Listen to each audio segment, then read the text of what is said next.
Hi, welcome to our how-to series, and today we're going to be taking a look at how to build a PC.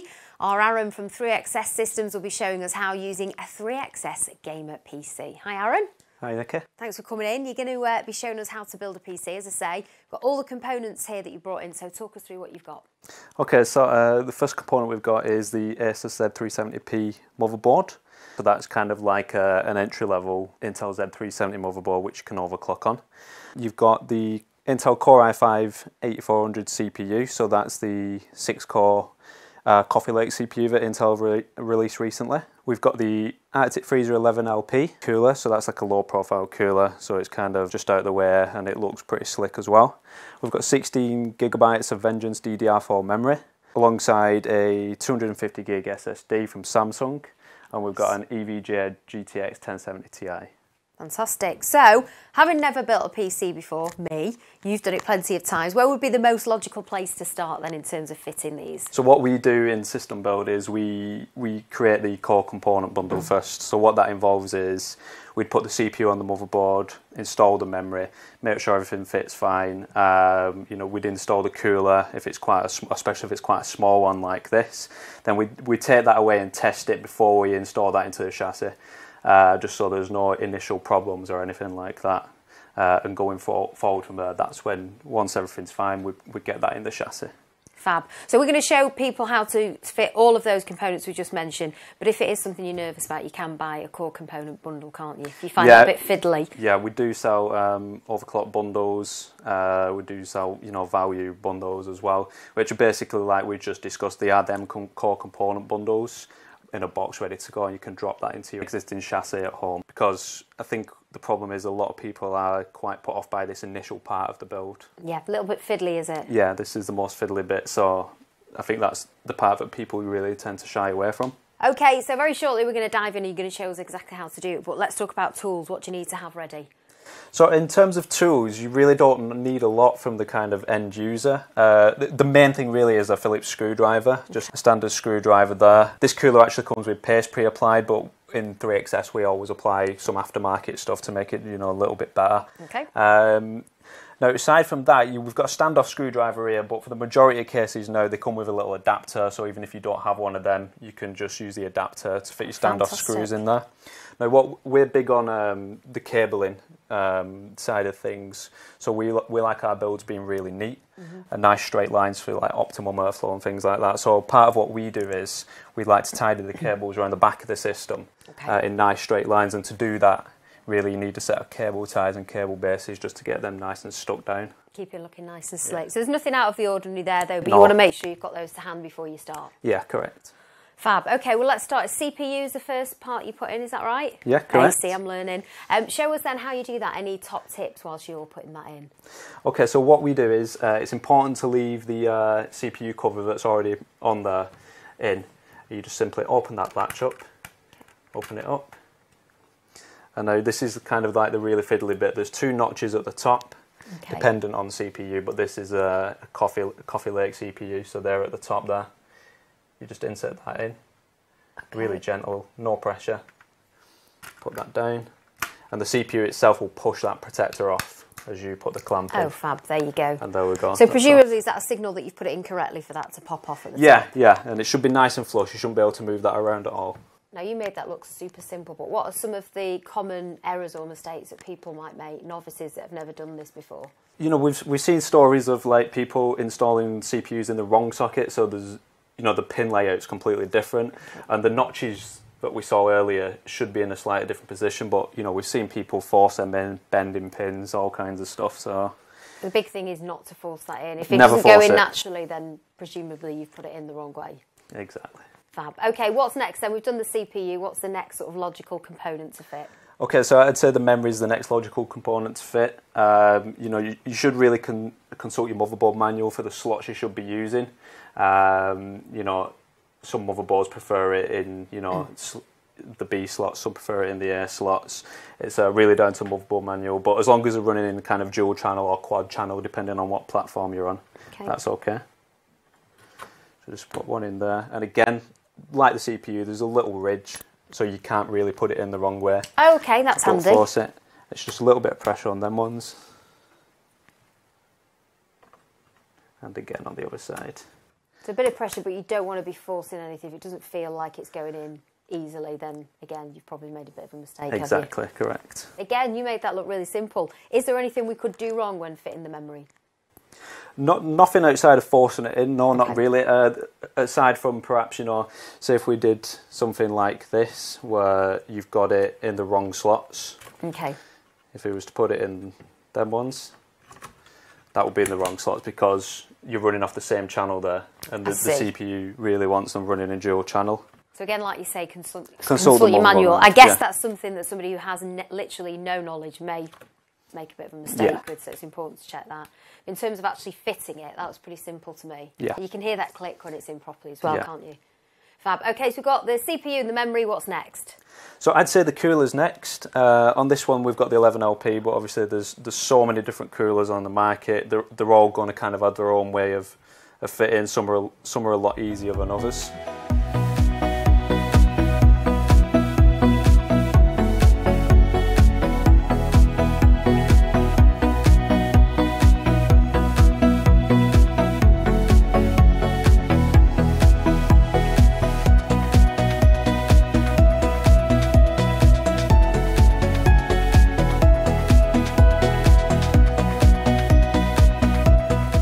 So you've set everything up now ready for the cooler to go on. Can you talk us through what you're about to do there? Because this bit looks interesting and a little bit tricky to me. Yeah, no problem. So what we do in 3XS is a lot of these coolers have thermal paste pre-applied. Some don't, some do. And what a lot of people do is they'll just roll with that thermal paste and apply the cooler as it is.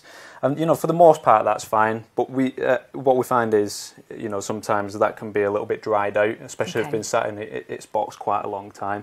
So we just apply fresh thermal paste just to make sure everything's fine from a kind of thermal point of view.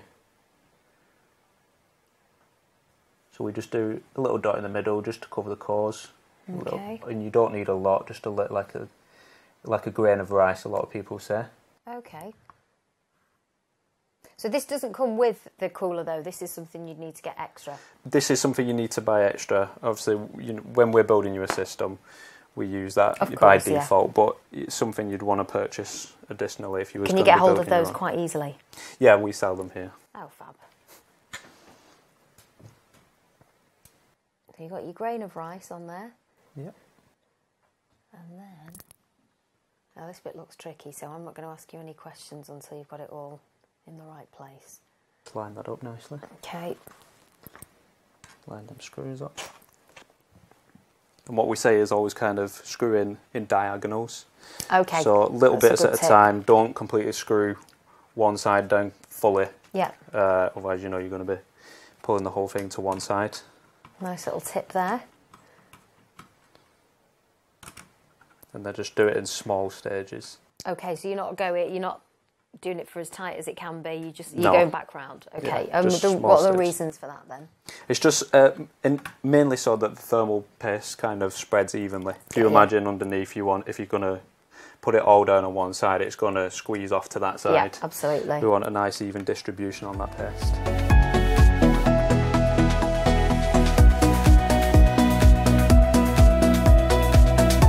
So after that's all screwed down, just check that's on. And then this is a fan header. It's basically powers the physical fan itself. Okay. And every motherboard will have a CPU fan header. Sometimes they have more than one. So you want to always make sure you use that connection for that fan header. Okay. Okay. And then we just tuck that away really neatly. I'm saying it looks nice and simple. You've obviously done this numerous times. Are there any sort of common mistakes or things that people should be aware of before they attempt fitting the cooler, things that perhaps they could do wrong? It's a difficult question to answer because there's so many coolers. But what I will say is kind of if you're going to be using perhaps a hydro cooler or something a little bit bigger like that, you might want to fit the back plate before you put the bundle into the chassis. Okay. So then obviously when you're dealing with your radiator, you can just kind of attach it there and you're not having to go around the back of the motherboard after it's already in. So there we go. I think it looks a little bit fiddly to me, but in terms of actually doing it now you've shown us, it's fairly straightforward, isn't it? Yeah. Great. Okay, so what do we do next? What's the next step? So like I said, if it was from 3XS, we'd kind of go away and test this.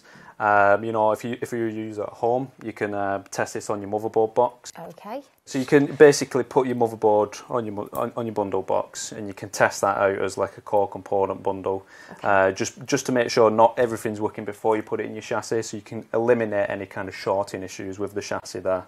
Okay, fab. But I guess that's the bonus of buying a core component bundle, isn't it? That you know you've got the peace of mind that it's been tested, quality control. You know it's good to go, don't you? If you're doing it at home, there's just a few little steps that you need to go through to make sure that you're up and raring to go. Yeah, and the same with systems, you know, whether it's a bundle or a system you get from us, you're getting that peace of mind in terms of, you know, you're going to be getting a CPU that works, you're going to be getting memory that works. There's plenty of times where you could go to a shop and buy them things and, you know, they're dead on arrival, unfortunately. Okay.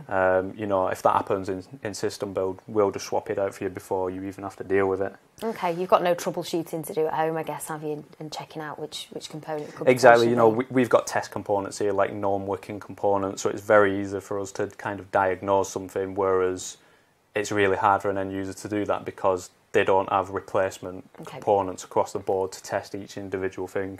So it can be hard to pinpoint what's wrong with the system.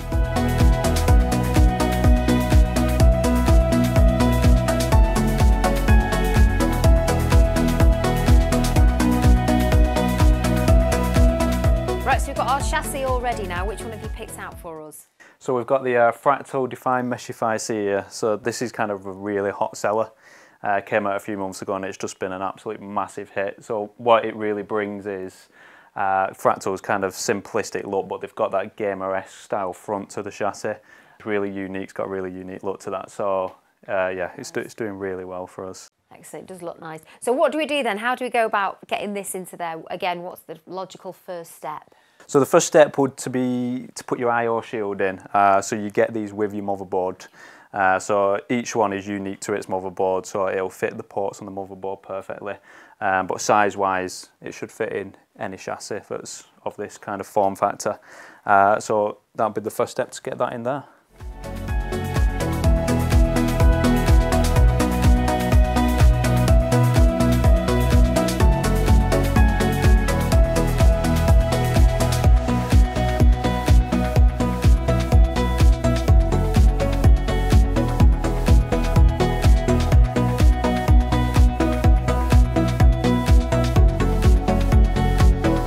So that seems to slot in really nicely and easily. Yeah, it's not too difficult. Some of them can be quite stiff, but you know, for the most part, it's quite easy. You just got to make sure all four corners are clicked through properly. If it's not, the motherboard won't sit correctly. Fab. Okay, so we've got that all ready. You've set that up. What happens next? Okay, so we've got our standoff screws applied already. I've put these ones in already, but with a lot of chassis, they will already be in there. It's just up to you to make sure that them standoffs match with the kind of layout of your motherboard, just to make sure they're all there in place ready. Okay, good tip. Okay, so now we're just going to take the motherboard and we're going to slide that in and make sure the I/O shield lines up perfectly with that. You've got to take care just to make sure that they all come through properly and none of the metal shards are hanging into the ports, which they're not. And then we just fix that into place. And what we've got is one of the standoffs is kind of raised, so it holds the motherboard into place. Okay. And then the rest are going to be screwed in. So you didn't apply any pressure at all, really, there, did you? You just put it in lightly? No, you've got to be careful because there's a lot of tracking on these motherboards, electrical tracking. So if you scratch any of them, you could damage the motherboard. Okay. Another tip when screwing in the motherboard as well is to not over tighten whatsoever. Just stop screwing as soon as it comes like to a stop. Yeah. So next up then, where are we going? What we're going to fit now? Okay, so next up we're going to get the solid state drive installed. At this stage, you know, you'd kind of get any storage devices you've got installed into the computer. If your chassis had an optical drive bay and you was going to put an optical drive in there as well, this would be a good time to do that. So on this Meshify case, what we've actually got is SSD specific caddies on the back there. So as you can see, that actually houses 3 of them there. So we can just start by, what you need to do on this chassis is just simply remove that part. You attach your SSD, put it back on, and then that's where you'd run your cables from there. Okay. So that's what I'm going to do.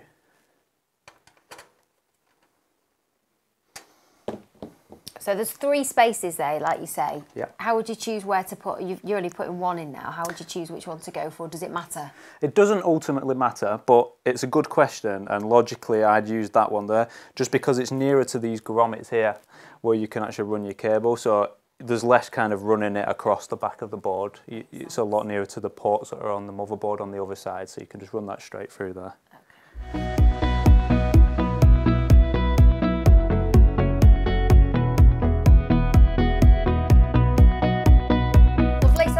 And neat there on the back. What do we do next? Okay, so next we take your SATA data cable and any storage devices you've obviously just connected. What we want to be doing is running them from the SSD to the motherboard. So you just feed it through there? Just feed it through there nicely. Yeah. And then it's just really important that you pick one of the correct SATA ports on the motherboard. Again, you can refer to your manual for that because some motherboards use different controllers, so you know, for this build we'd ideally like it to be on the genuine Intel controller. So we've got all our core components in now and storage. It's time for power, is that right? Yeah, so at this point normally in 3XS what we would do is we'd get all these front panel cables, you know, make sure they're routed through to the motherboard properly. So basically what you've got there is your front panel USB 3, your HD audio and your LEDs and power switches. They basically tie into all the front panel stuff that's on top of there. So with every case they're going to be slightly different. With every motherboard they're going to fit into slightly different places. But that'd all tie in with kind of the cable routing down this side of the chassis. But for now, like you said, we're gonna get the power supply in. So on this fractal case, we've got a panel on the back there that we just need to loosen off. Okay. That's easy enough to do the hand as you are now. Yeah, these thumb screws are quite easy to do. Okay. And what I'm going to do is I've already got these cables pre-prepared for this build. So what I've got here is a PCIe power cable. So that's going to be connected to the graphics card. The GTX 1070 Ti that we're using only actually uses one 8-pin power. So I only need one of these cables. So I've got that pre-prepared. And then that's a SATA power cable for the SSD that we've already installed. Okay, would these come with, though? You don't have to get these extra, do you, these cables? These come with the power supply. So this is a semi-modular power supply, and what that means is some of the cables are built in, some of the ones you can add modular. So we do full modular ones and then some non-modular, so all the cables are already in. So for this one, I'm just going to put these in already. The reason for that is because this slots it from the back, it's quite awkward to then add them cables later.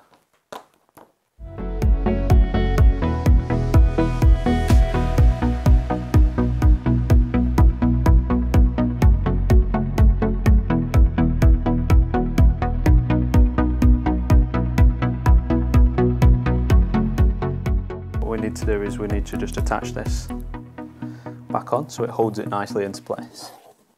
So you've gone for diagonal again then? Yeah, again, just you know, as with kind of similar to the cooler situation, yeah, everything just lines up a little bit nicer. So after that, we'd obviously run these cables. So what we've got here, we've got your 24-pin power connector. Yeah. We've got the CPU 8-pin power connector, that's to power the CPU. We've got the SATA cable for the SSD, which we've discussed. Yeah. And obviously that 8-pin power there for the graphics card. So obviously, again, at this stage, you know, we'd route these with the front panel connectors really nicely up the side, nice straight lines for that optimal airflow. But for the purpose of this video, obviously, I'm just going to show you where you connect them.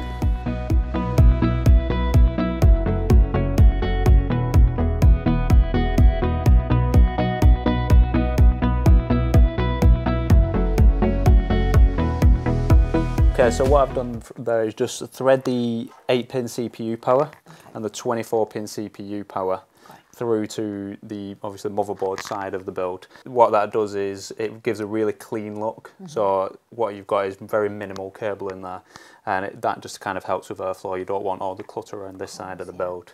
So what we're going to do now is we're just going to plug these two in, and we've just also plugged the SATA power in for the SSD there as well, around the back. Right, so next up, is it time for the all-important graphics card now? Yeah, so now what we need to do is, we've chosen a slot there. We choose the top one because that gives the most bandwidth. Okay. And what we've done is we've removed the brackets there because it's a dual slot card, so we need them that sit just below that PCIe slot there. So what we're going to do now is we just line them up, and they line up with the brackets, the empty holes now on the back of the system. So it's really easy. All you do is just slide that in there. Okay. And now it's sat in. You're just going to give it a little push until you hear that click in. Yeah. Do a little bit of force, but nothing too much. Nothing too major. If you feel like you're having to push it too hard, then it's back to the drawing board because you're doing something wrong. So what we're going to do now is just get them thumb screws back in there. Okay. Are you just holding it up slightly just to make sure that it goes in? Yeah, nice just so to avoid that kind of GPU sag you sometimes see. Okay. Okay, so that's in there nice and sturdy now. Fabulous. So we need to just take that 8-pin PCIe power that we routed from the PSU before and get that back through the grommet, underneath the card and into that GPU. You just feed it through there. Just feed it through there. That's pretty simple, wasn't it? And again, that's just going to match all them holes, or you're not going to be able to put it in the wrong way. Okay, that's handy. And there we go. There you go. So that's our fully functioning PC then, is it? So at this point, we could boot this up, install Windows, and it would be a fully running PC. Obviously, we've not done the cable management that we would like due to the circumstances here today, but we'd need to wire these fans up. So on this particular chassis, we've got one at the front, one at the rear, and we'd connect them to the fan headers on the motherboard like you would do to the CPU fan. And aside from that, it's just really routing the cables down the back of this build to make it nice and neat. But this is the finished product. For the purposes of our video today and showing the main components, this is our computer. Exactly, PC. yeah. All done. Well, listen, thank you very much for coming in. It was a lot less scary than I first anticipated. I reckon I'll probably have a little go at that myself. Thank you. So there you go, our how to build a PC guide with top tips. And you can, of course, purchase all of the components we've used today at scan.co.uk, along with lots of other choice there on the website. Or if you'd rather, you can purchase a pre-built system or get our 3XS team to build your dream PC. Keep your eyes peeled for more how-to videos by subscribing to our YouTube channel. And don't forget to like and follow us on all of our social media channels. That's it for now. We'll see you next time.